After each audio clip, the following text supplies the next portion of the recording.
Hi, everyone, and welcome back or to the show, whichever one you are. I appreciate you if you take the time to give a listen to the podcast.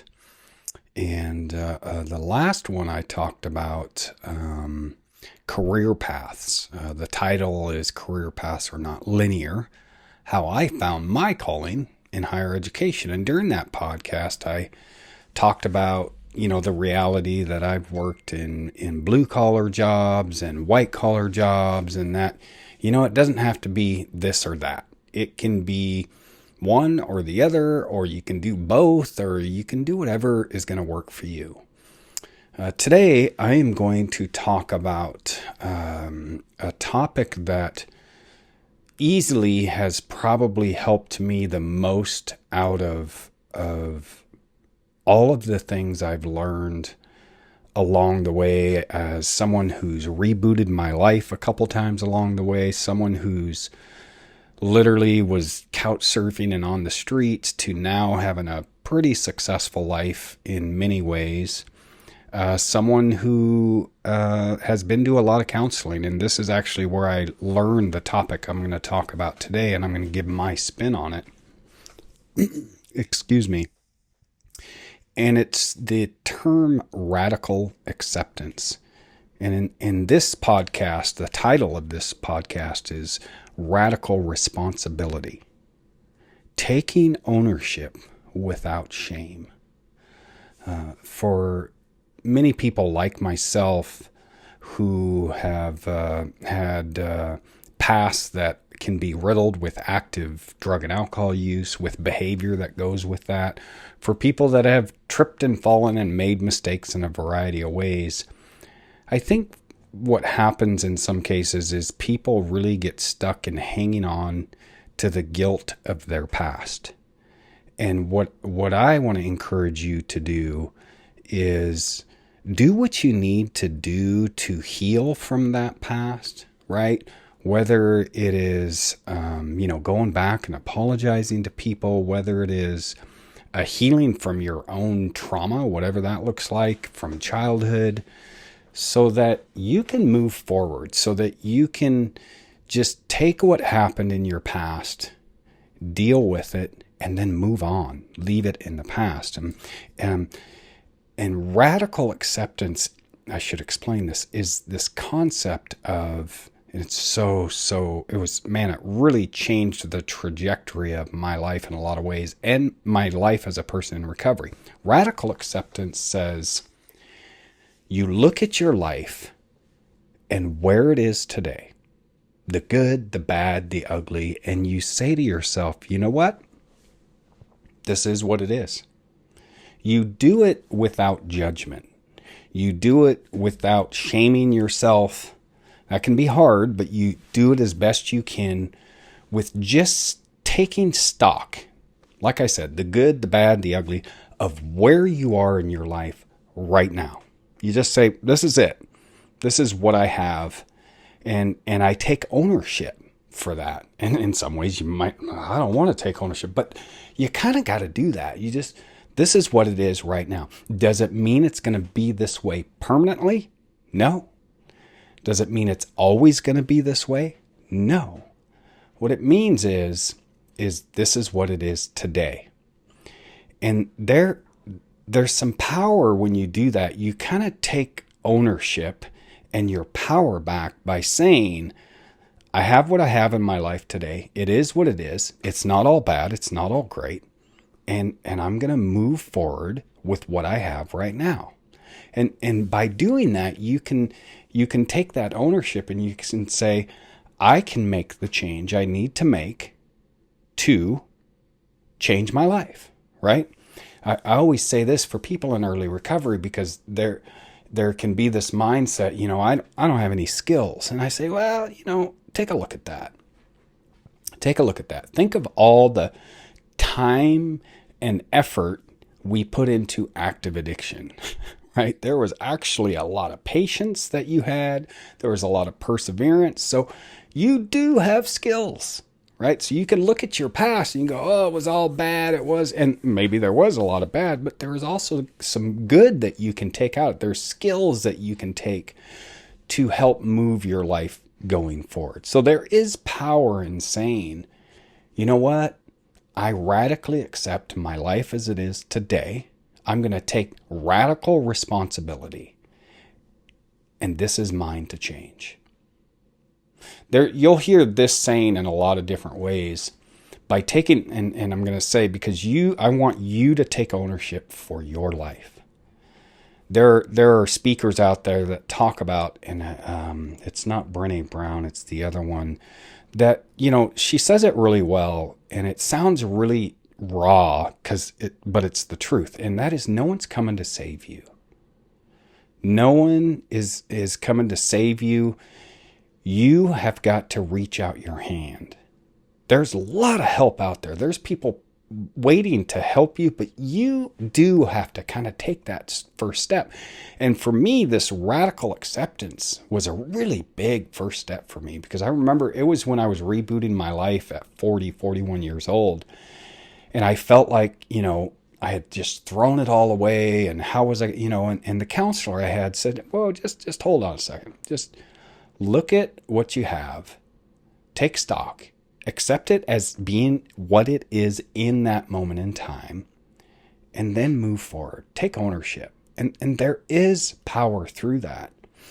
All of the success that I've had in my life, as far as my job opportunities, my relationships, my friendships, my relationship with my wife, with my son, and really on a continual basis in my life today, is taking ownership. It can be easy to be pointing outward, right? Well, that person did this, or that entity did that, and that entity did that. And when I talk to people in treatment, I'm going to give you this example of kind of taking blame out of the equation for yourself. I want you to write the word blame and then put a big black mark through it and put that up, and just take blame out of your vocabulary. I say to them, if you're system involved, many people in early recovery are system involved, meaning they have requirements from the courts or their probation officer or family systems. They have a spouse or a parent who are saying either you do this or else, right? Whatever it is, I say, this happened to me. This was in my second year of recovery, very first recovery in the mid 90s. I was mad because I had to call this line every day. And if my color came up, I had to make my way to downtown Tacoma, and I had to pay out of my pocket to pee in a cup to prove that I wasn't using drugs. And I was like, if they want me to do it, they should, just pay for it. And I remember this guy came up to me and he says, I hear you. You're frustrated because you're system involved and you have to do all these things. He says, listen, I want you to do something. And I'm thinking, gosh, what's he going to do? Is he going to give me a loan? Is he going to help me? And that's not what it was. He says, I want you to do whatever you need to do to get out of those systems and then stay out. And in essence, what he was saying, and I didn't even realize it way back then, is accept what I have, radically accept where I'm at, and do what I need to do to get out of those systems, jump through the hoops, right? And then stay out. And I was like, that was an epiphany for me way back then. And then years later, when I'm in counseling and I had returned to use and I'm getting back in recovery and I had another failed marriage and my business had failed, my dog had died, all of these things. And I was like, woe is me. It can be a comfortable place to be, right? The self-pity, the woe is me, I can't catch a break. And that counselor was helpful in helping me to just accept it for what it was and gain my power back by saying, I do have a say in my life. So that's what I encourage you to do. There's massive, massive power in that self-ownership that can really help you take the steps you need to take to transform your life. And I, the kind of the victim mindset. And here's what I also say about this is I don't want you to be a victim your whole life. right? I'm a survivor of childhood sexual abuse and neglect and, the crazy of my childhood. If you followed my podcast, if you've read any of the things I've written about my life, it was a crazy life. And I, for a long time, blamed my mom. I stayed in that victim mindset. I am doing the things I'm doing in my relationships and with active addiction and all the things. I remember I blamed my mom. I even blamed Lynn Gilmore, the man who sexually abused me. Well, of course I'm doing the things, look at the environment I was raised in. And I was a victim. Absolutely. Right. No child, right? They don't have a say in those scenarios. So yes, we were victims of that. But I, as an adult, had to heal from that. And one of the most powerful pieces of work I've done as a person in recovery, and this is through the help of counseling and education and people I've talked to and trusted, and they've helped guide me, is I forgave my mom.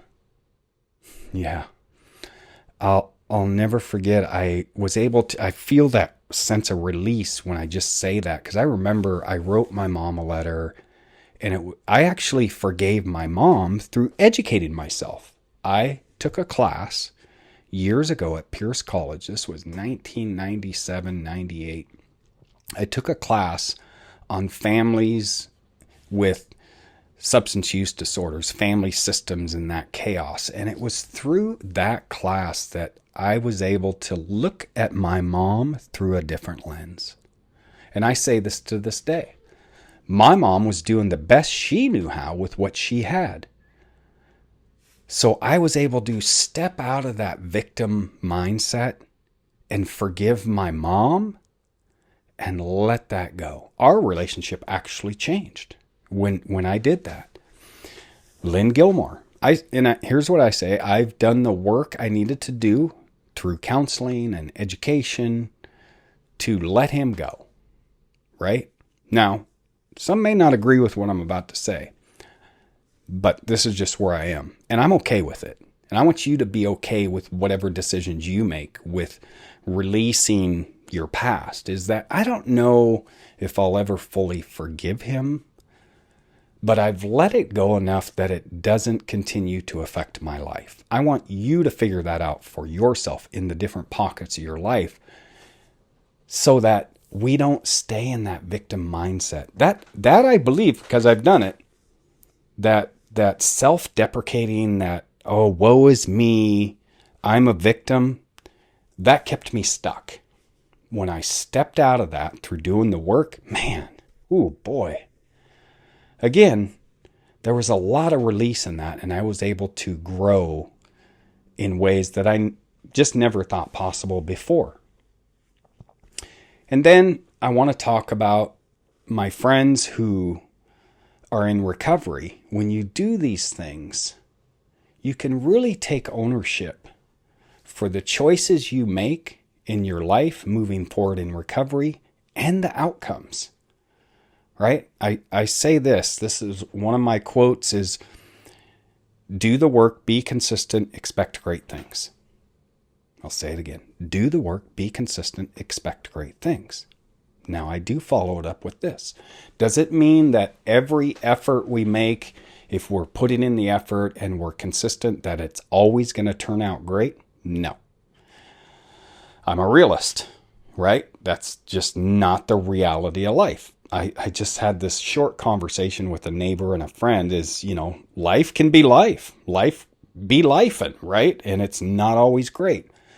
But I always keep that in my mind is that if I'm putting in the work and I'm being consistent, the likelihood, if I were to put a little caveat in there, that things will be great are much better than if I'm not, right? I've lived a life where I've just kind of sat there and like, woe is me. Why can't I get a job? Even in recovery, like, why can't I have a good relationship? Why can't, oh my gosh, that self-deprecating, that loathing, right?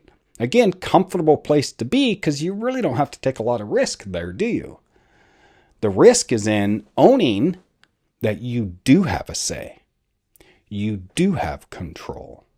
You do have it within you to do amazing things. That's my overall goal in life.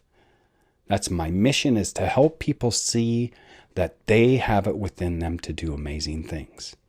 I say there's no magic with this.